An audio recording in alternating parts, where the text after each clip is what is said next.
મારા પ્રિય દેશવાસીઓ, નમસ્કાર. આજે જ્યારે હું તમારી સાથે મન કી બાત કરી રહ્યો છું તો મનમાં ભારે પીડા છે. 22 એપ્રિલે પહલગામમાં થયેલા ત્રાસવાદી આક્રમણે દેશના દરેક નાગરિકને દુઃખ પહોંચાડ્યું છે. પીડિત પરિવારો પ્રત્યે દરેક ભારતીયના મનમાં ઊંડી સંવેદના છે. ભલે તે કોઈપણ રાજ્યનો હોય, કોઈપણ ભાષા બોલતો હોય, પરંતુ તે એ લોકોની પીડાને અનુભવી રહ્યો છે જેમણે આ આક્રમણમાં પોતાના પરિજનોને ખોયા છે. મને અનુભૂતિ છે કે દરેક ભારતીયનું લોહી ત્રાસવાદી આક્રમણની છબીઓને જોઈને ઉકળી રહ્યું છે. પહલગામમાં થયેલું આ આક્રમણ ત્રાસવાદીના સંરક્ષકોની હતાશા દેખાડે છે, તેમની કાયરતા દેખાડે છે. જ્યારે કાશ્મીરમાં શાંતિ પાછી ફરી રહી હતી, શાળા કોલેજોમાં એક ઉમંગ હતો, નિર્માણ કાર્યોમાં અભૂતપૂર્વ ગતિ આવી હતી, લોકતંત્ર મજબૂત થઈ રહ્યું હતું, પર્યટકોની સંખ્યામાં વિક્રમી વૃદ્ધિ થઈ રહી હતી, લોકોની કમાણી વધી રહી હતી, યુવાનો માટે નવા અવસર તૈયાર થઈ રહ્યા હતા. દેશના દુશ્મનોને, જમ્મુ કાશ્મીરના દુશ્મનોને આ રૂચ્યું નહીં. આતંકવાદી અને આતંકવાદીઓના આકા ઈચ્છે છે કે કાશ્મીર ફરીથી નાશ પામે અને એટલા માટે આટલા મોટા ષડયંત્રને તેમણે પાર પાડ્યું. આતંકવાદ વિરુદ્ધ આ યુદ્ધમાં દેશની એકતા, 140 કરોડ ભારતીયોનો સંપ આપણી સૌથી મોટી શક્તિ છે. આ એકતા જ આતંકવાદ વિરુદ્ધ આપણી નિર્ણાયક લડાઈનો આધાર છે. આપણે દેશ સામે આવેલા આ પડકારનો સામનો કરવા માટે આપણા સંકલ્પને મજબૂત કરવાનો છે. આપણે એક રાષ્ટ્રના રૂપમાં દૃઢ ઈચ્છાશક્તિનું પ્રદર્શન કરવું છે. આજે દુનિયા જોઈ રહી છે, આ આતંકવાદી આક્રમણ પછી આખો દેશ એક સ્વરમાં બોલી રહ્યો છે. સાથીઓ, ભારતના આપણા લોકોમાં જે આક્રોશ છે તે આક્રોશ સમગ્ર દુનિયામાં છે. આ આતંકવાદી આક્રમણ પછી લગાતાર દુનિયાભરથી સંવેદનાઓ આવી રહી છે. મને પણ વૈશ્વિક નેતાઓએ ફોન કર્યા છે, પત્રો લખ્યા છે, સંદેશાઓ મોકલ્યા છે. આ જઘન્ય રીતે કરાયેલા આતંકવાદી આક્રમણની બધાએ કઠોર નિંદા કરી છે. તેમણે મૃતકોના પરિવારજનો પ્રત્યે સંવેદનાઓ પ્રગટ કરી છે. સમગ્ર વિશ્વ આતંકવાદની વિરુદ્ધ આપણી લડાઈમાં 140 કરોડ ભારતીયોની સાથે ઊભું છે. હું પીડિત પરિવારોને ફરી વિશ્વાસ અપાવું છું કે તેમને ન્યાય મળશે, ન્યાય મળીને રહેશે. આ આક્રમણના દોષીઓ અને ષડયંત્ર રચનારાઓને કઠોરતમ ઉત્તર આપવામાં આવશે. સાથીઓ, 2 દિવસ પહેલાં આપણે દેશના મહાન વૈજ્ઞાનિક ડૉક્ટર કે. કસ્તુરીરંગનજીને ગુમાવ્યા છે. જ્યારે પણ કસ્તુરીરંગનજી સાથે મુલાકાત થઈ, અમે ભારતના યુવાઓની પ્રતિભા, આધુનિક શિક્ષણ, અંતરિક્ષ વિજ્ઞાન એવા વિષયો પર ઘણી ચર્ચા કરતા હતા. વિજ્ઞાન, શિક્ષણ અને ભારતના અંતરિક્ષ કાર્યક્રમને નવી ઊંચાઈ આપવામાં તેમના યોગદાનને હંમેશા યાદ કરવામાં આવશે. તેમના નેતૃત્વમાં ઇસરોને એક નવી ઓળખ મળી. તેમના માર્ગદર્શનમાં જે અંતરિક્ષ કાર્યક્રમ આગળ વધ્યા, તેનાથી ભારતના પ્રયાસોને વૈશ્વિક માન્યતા મળી. આજે ભારત જે ઉપગ્રહોનો ઉપયોગ કરે છે, તેમાંથી અનેક ડૉક્ટર કસ્તુરીરંગનની દેખરેખમાં જ છોડવામાં આવ્યા હતા. તેમના વ્યક્તિત્વની એક બીજી વાત બહુ વિશેષ હતી, જેનાથી યુવાન પેઢી તેમનામાંથી શીખી શકે છે. તેમણે સદાય નવાચારને મહત્ત્વ આપ્યું. કંઈક નવું શીખવા, જાણવા અને નવું કરવાનું વિઝન ખૂબ જ પ્રેરિત કરનારું છે. ડૉક્ટર કે. કસ્તુરીરંગનજીએ દેશની નવી રાષ્ટ્રીય શિક્ષણ નીતિ તૈયાર કરવામાં પણ બહુ મોટી ભૂમિકા ભજવી હતી. ડૉક્ટર કે. કસ્તુરીરંગન 21મી સદીની આધુનિક આવશ્યકતાઓ મુજબ દૂરંદેશી શિક્ષણનો વિચાર લઈને આવ્યા હતા. દેશની નિઃસ્વાર્થ સેવા અને રાષ્ટ્ર નિર્માણમાં તેમના યોગદાનને હંમેશ માટે યાદ કરવામાં આવશે. હું ડૉક્ટર કે. કસ્તુરીરંગનજીને વિનમ્ર ભાવે શ્રદ્ધાંજલિ અર્પિત કરું છું. મારા પ્રિય દેશવાસીઓ, આ મહિને એપ્રિલમાં આર્યભટ્ટ ઉપગ્રહના પ્રક્ષેપણને 50 વર્ષ પૂરાં થયા છે. આજે જ્યારે આપણે પાછળ વળીને જોઈએ છીએ, 50 વર્ષની આ યાત્રાને યાદ કરીએ છીએ, તો લાગે છે કે આપણે કેટલું લાંબુ અંતર કાપ્યું છે.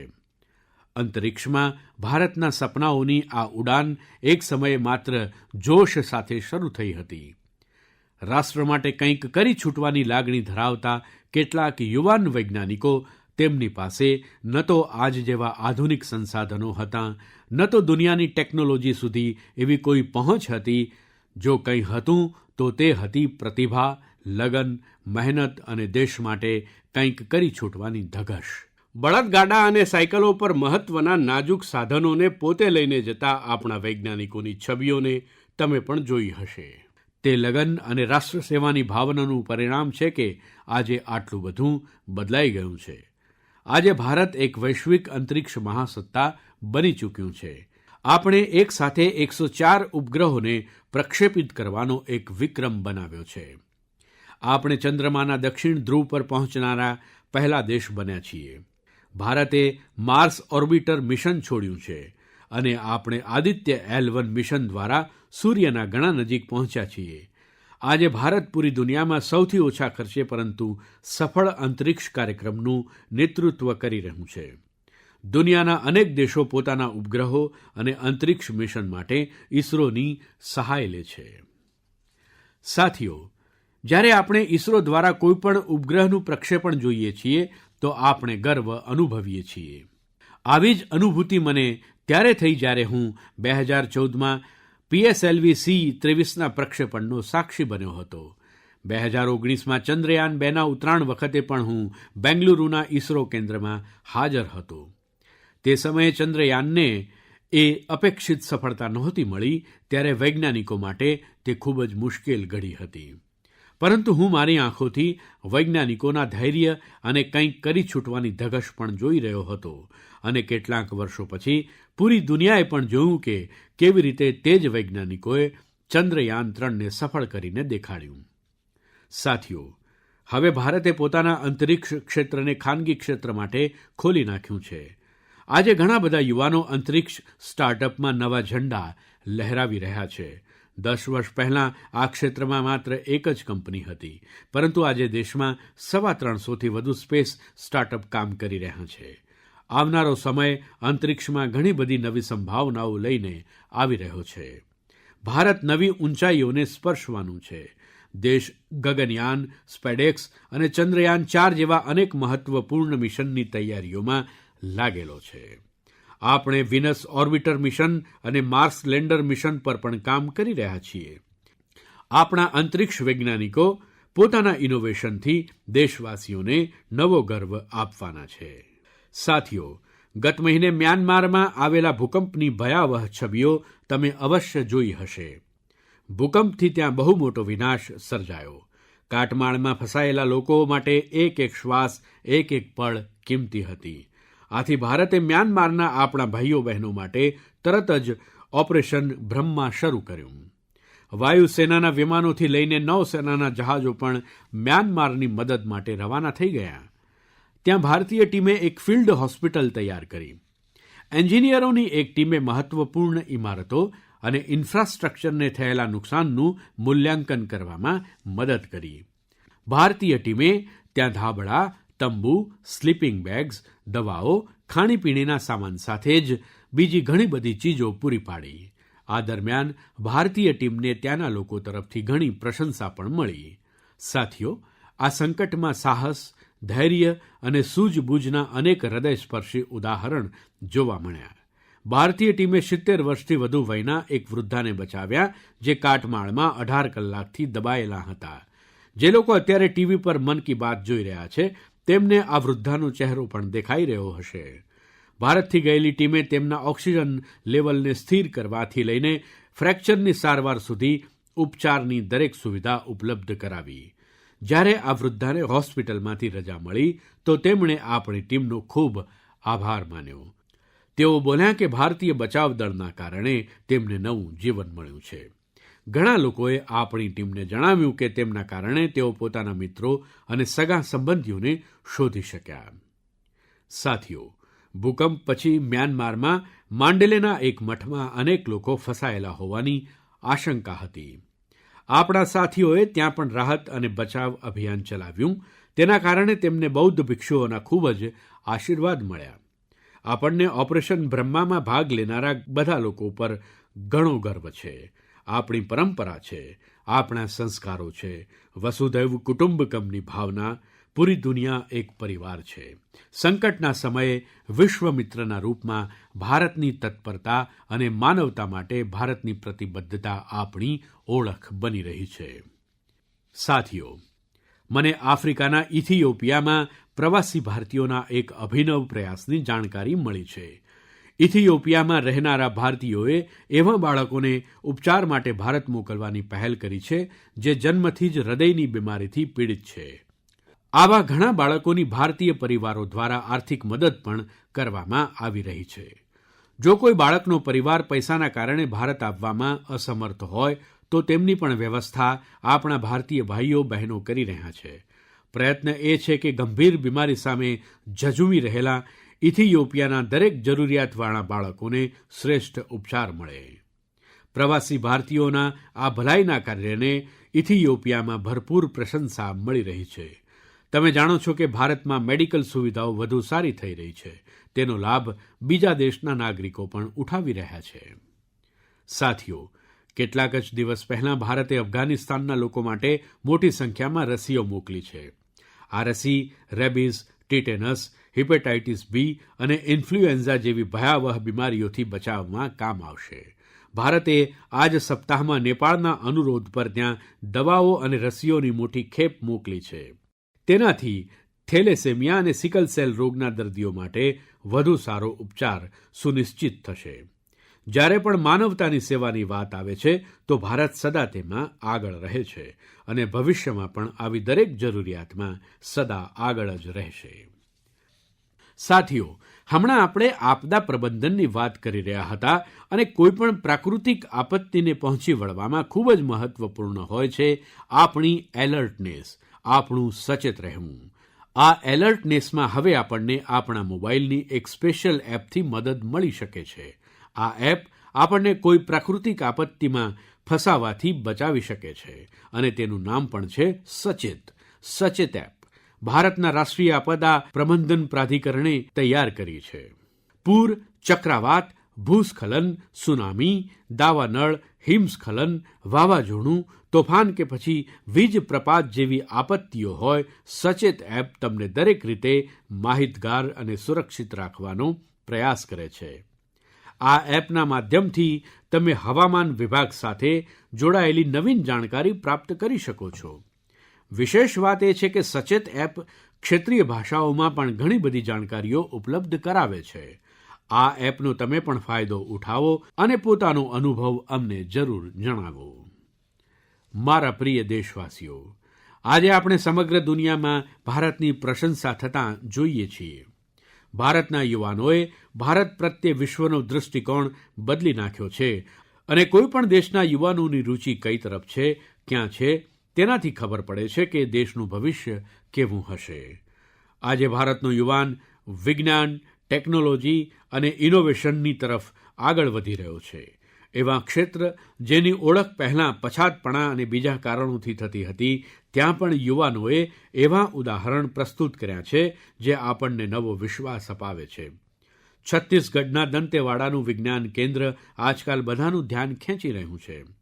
કેટલાક સમય પહેલાં સુધી દંતેવાડાનું નામ માત્ર હિંસા અને અશાંતિ માટે જાણીતું હતું, પરંતુ હવે ત્યાં એક વિજ્ઞાન કેન્દ્ર બાળકો અને તેમના માતાપિતા માટે આશાનું નવું કિરણ બની ગયું છે.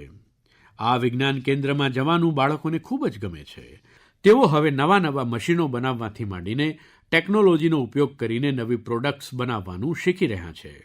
તેમને 3D પ્રિન્ટર્સ અને રોબોટિક કારોની સાથે જ બીજી ઇનોવેટિવ ચીજો વિશે જાણવાની તક મળી છે. હમણાં કેટલાક સમય પહેલાં મેં ગુજરાત સાયન્સ સિટીમાં પણ સાયન્સ ગેલેરીનું ઉદ્ઘાટન કર્યું હતું. આ ગેલેરીઝમાંથી એ ઝલક મળે છે કે આધુનિક વિજ્ઞાનની ક્ષમતા શું છે, વિજ્ઞાન આપણા માટે કેટલું બધું કરી શકે છે. મને જાણકારી મળી છે કે આ ગેલેરીઝ અંગે ત્યાં બાળકોમાં ખૂબ જ ઉત્સાહ છે. વિજ્ઞાન અને ઇનોવેશન પ્રત્યે આ વધતું આકર્ષણ જરૂર ભારતને નવી ઊંચાઈ પર લઈ જશે. મારા પ્રિય દેશવાસીઓ, આપણા દેશની સૌથી મોટી શક્તિ આપણા 140 કરોડ નાગરિકો છે, તેમનું સામર્થ્ય છે, તેમની ઈચ્છા શક્તિ છે. અને જ્યારે કરોડો લોકો એક સાથે કોઈ અભિયાન સાથે જોડાઈ જાય છે તો તેનો પ્રભાવ ખૂબ જ મોટો હોય છે. તેનું એક ઉદાહરણ છે એક પેડ માં કે નામ. આ અભિયાન તે માતાના નામે છે જેણે આપણને જન્મ આપ્યો, અને તે એ ધરતી માતા માટે પણ છે જે આપણને તેના ખોળામાં ધારણ કરેલી રહે છે. સાથીઓ, 5 જૂને વિશ્વ પર્યાવરણ દિવસ પર આ અભિયાનને 1 વર્ષ પૂરું થઈ રહ્યું છે. આ 1 વર્ષમાં આ અભિયાન હેઠળ દેશભરમાં માતાના નામ પર 140 કરોડથી વધુ વૃક્ષ લગાવાયા છે. ભારતની આ પહેલને જોતાં દેશની બહાર પણ લોકોએ પોતાની માતાના નામે વૃક્ષ લગાવેલા છે. તમે પણ આ અભિયાનનો હિસ્સો બનો, જેથી 1 વર્ષ પૂરું થાય ત્યારે પોતાની ભાગીદારી પર તમે ગર્વ કરી શકો. સાથીઓ, વૃક્ષોથી આપણને ઠંડક મળે છે, વૃક્ષના છાંયડામાં ગરમીથી રાહત મળે છે, તે આપણે બધા જાણીએ છીએ. પરંતુ ગત દિવસોમાં તેની સાથે જોડાયેલા એક સમાચાર જોયા જેણે મારું ધ્યાન ખેંચ્યું.